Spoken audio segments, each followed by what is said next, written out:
What's up, guys? Welcome to Newswave Week in Review. Saturdays, we like to go back, take a look at some of your comments down in the comments section of all the different videos, so make sure you're leaving comments, and kind of talk about them and have more of a conversation on Saturdays. It's a lot of fun, and I really enjoy doing it. So, if you're new here, consider subscribing, and before you leave, hit that thumbs up button if you enjoy it. But let's get started. On Monday, we talked about Bungie throttling experience in Destiny 2 to make progressing towards Bright Ingrams seemingly take longer. This was discovered during a large community event over last weekend when players noticed experience actually being received wasn't the same as what was displayed. We also talked about how gamers noticed that Nintendo had moved around their Nintendo Direct slides to make room for an upcoming Direct, leaving Maine to speculate when it would happen. Taco Manning says, it would have been better if Bungie let people know about the experience throttle, but since the values displayed for experience gain were intentionally wrong, it just makes them look terrible. Yeah, this is very weird that they didn't just come out and say this. I remember there have been other games that have kind of played around with experience depending on what's happening. A lot of MMOs tend to do this. I'm trying to think of anything off the top of my head. I think the original Guild Wars might have done this. I'm sure there are other examples with things like World of Warcraft as well, but it isn't the first time experience has changed if you keep doing the same thing over and over again. It's really a way to get you to do other things in the game rather than just farm and grind one part of the game. But for some reason, Bungie was not at all transparent with any of the people who are playing their game, which makes zero sense. Actually just makes you look bad. If this had been really out there and displayed to the public, people would have been like, I guess I understand. It really seems like in this case, it's more of the cover-up or the lying, I guess, or not making it obviously clear that's worse than what the problem is with throttling. Again, I think people would have been fine if it wasn't for them just outright trying to cover it up and just not making it apparent to the people who have bought into the game at this point and are expected to then buy into expansions and microtransactions in this case. And the real issue that a lot of people have here is that they're trying to hide something that would make you go more towards the microtransactions, right? That's the issue here. Tuesday, a Hat in Time's release date for consoles was announced, and Final Fantasy brand manager Shinji Hashimoto talked about Final Fantasy's big 30th anniversary that is coming up. He said next year is going to be big for the Final Fantasy franchise, claiming that several new titles will be revealed. Umbra SSB says, let me put my tinfoil hat on and say Bandai Namco remade parts of Final Fantasy 15 with the Tekken 7 trailer for Noctis, so they're probably working on a port of Final Fantasy 15 inside of Unreal Engine 4 for the Switch, and that is probably one of the games for 2018. I mean, that's an interesting take on this. Here's the thing, Tekken 7, of course, is designed in Unreal Engine, and that's why a lot of people figured it might be ported to the Switch at some point. They have come out and say there's really no plans for it currently, and there's no real porting going on at this time. They seem to be more so working around balancing and getting the game just right for people who have already bought in, and then, of course, getting that game into the esports scene by doing this. And, of course, we see now downloadable characters that are obviously through different deals, backroom deals, I guess, ones we didn't, none of us knew Noctis was showing up in this game until they released it, or at least were ready to go. It's not out till spring, I think, of next year, so they have a little bit of time. They're probably still developing, but that is an interesting take on that, really, that DLC being released, or at least shown off, that Noctis now enters technically Unreal Engine, and maybe they're playing around with Final Fantasy 15 in general. It's hard to say. The reason they would obviously bring it to Unreal Engine is because maybe it'd be easier, instead of using the Lumis engine, it might be easier to instead use Unreal Engine for the Switch. But they said they were looking at all avenues, like talking to Epic Games and all these different people, trying to see if that's even possible. I can't imagine going from the Luminous engine to Unreal Engine is an easy task. And they have to weigh the benefits. Would enough copies sell on the Switch for that to work? We've kind of talked about this. I think in this case, though, they probably already had a character already set up and they just moved assets over because it's not like he's not going to control the same in Tekken as he does in Final Fantasy 15. Everything is probably redone just in Tekken 7 for Noctis. So I don't think this really has a lot to do with Final Fantasy 15, just more of a cameo appearance in this case. Striker CV50 says, too early for Final Fantasy 16? Yeah, I think it is too early at this point. Look at how long it took Final Fantasy 15 to be made. Now, granted, it started as like Final Fantasy 13 Versus, and then originally it was supposed to be on the PS3, and it had so many speed bumps, so many hurdles that they seemed to make for themselves that it took so long to get out. And Final Fantasy 15, I don't even think they've broken even on it yet, which sounds crazy.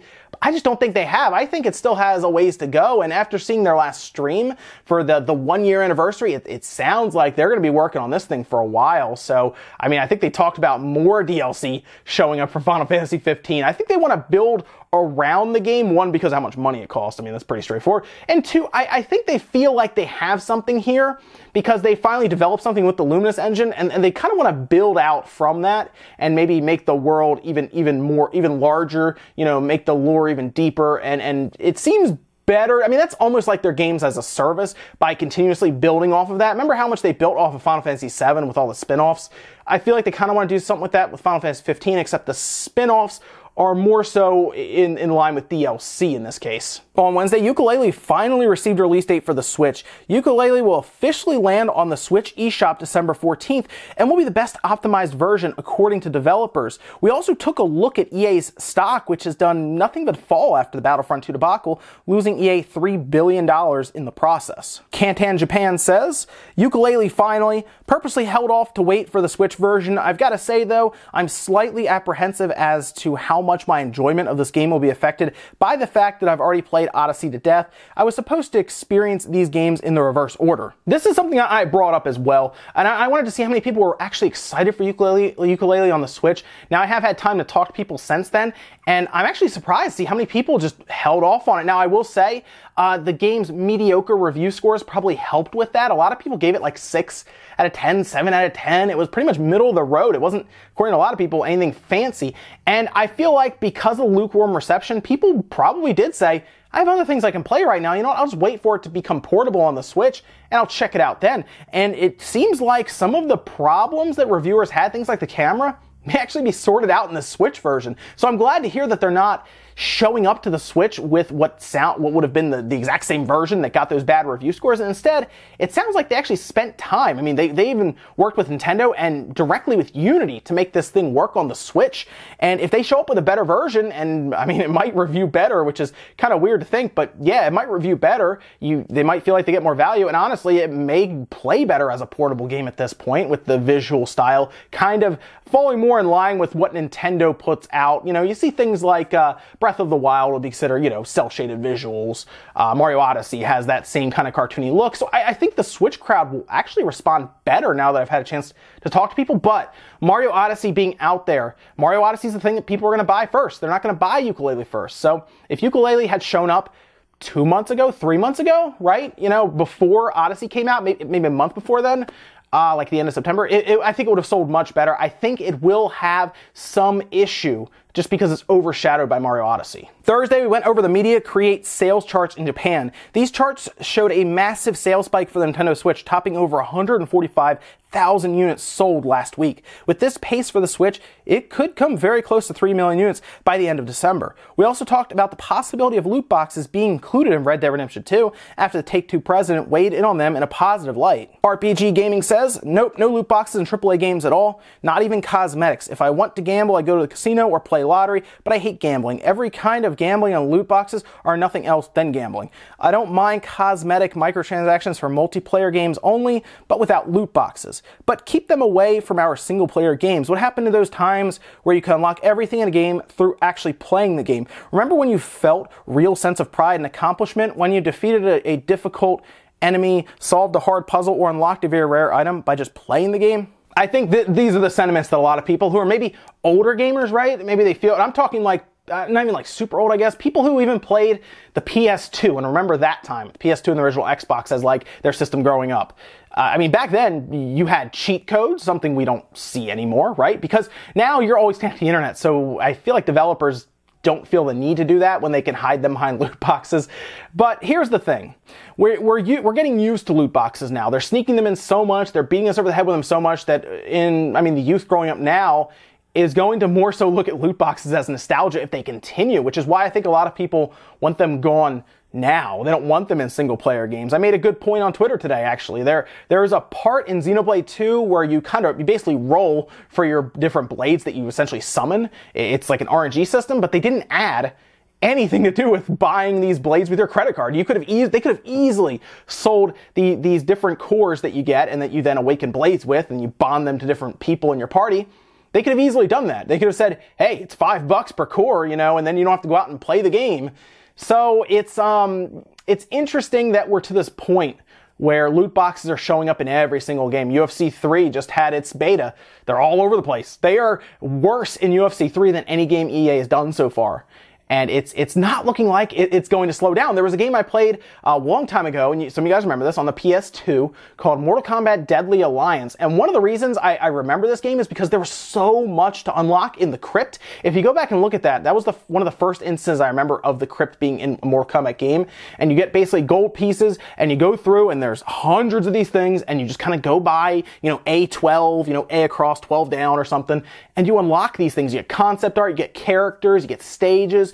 And it was awesome. There was so much to unlock, and you didn't have to buy these gold things. You actually played through the single player, or you just played matches in general. You got them and you unlocked it. And I kind of miss that in games. So I'm glad Xenoblade 2 is not littered with loot boxes. I'm glad something like Monster Hunter does not sound like it'll be littered with loot boxes, because that would just ruin the experience to me. Magician NG says, look at those Switch sales. At this pace, Nintendo will have sold half of lifetime sales of the PS4 in less than a year. Now, of course, they're talking about Japan sales, and yeah, I mean, that makes a lot of sense.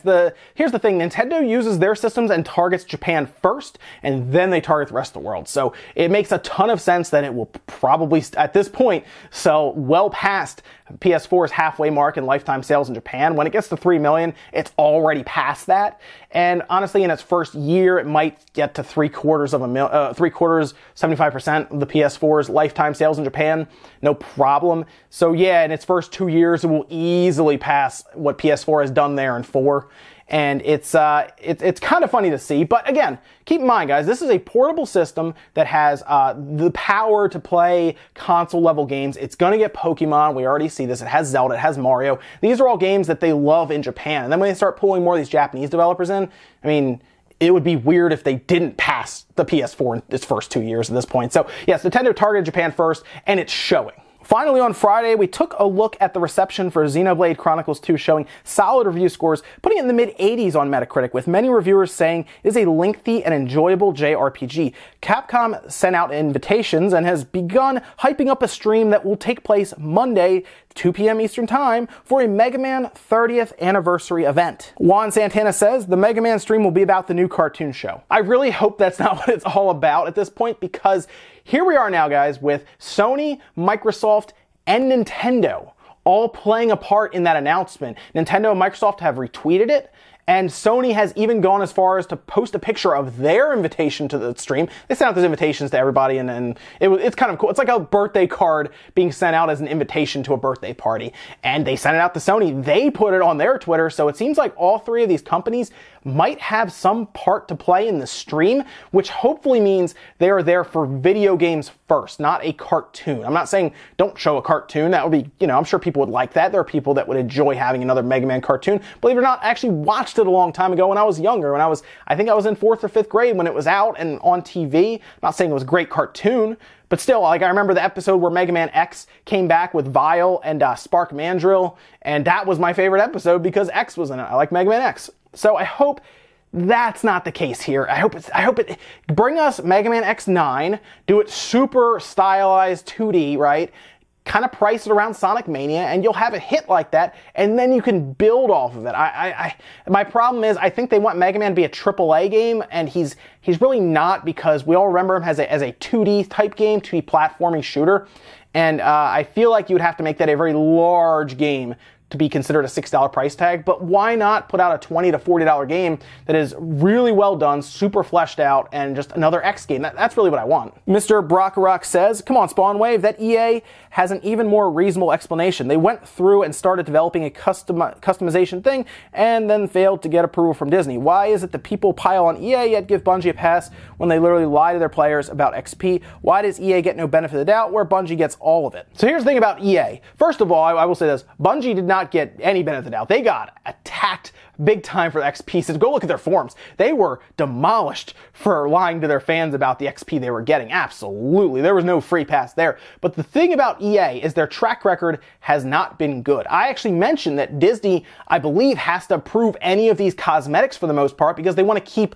the lore canon, right? And it's up to Disney first and then EA can do it. So I mentioned that there might have been a time crunch. They might not have been able to get approval for every single cosmetic that they put in there, and they had to hide it for now and then they'll unlock it later. That was my initial thought on this. But you can't expect EA to get a free pass at all or benefit of the doubt when all they have used up, they've used up all of their benefits here, right, of the doubt.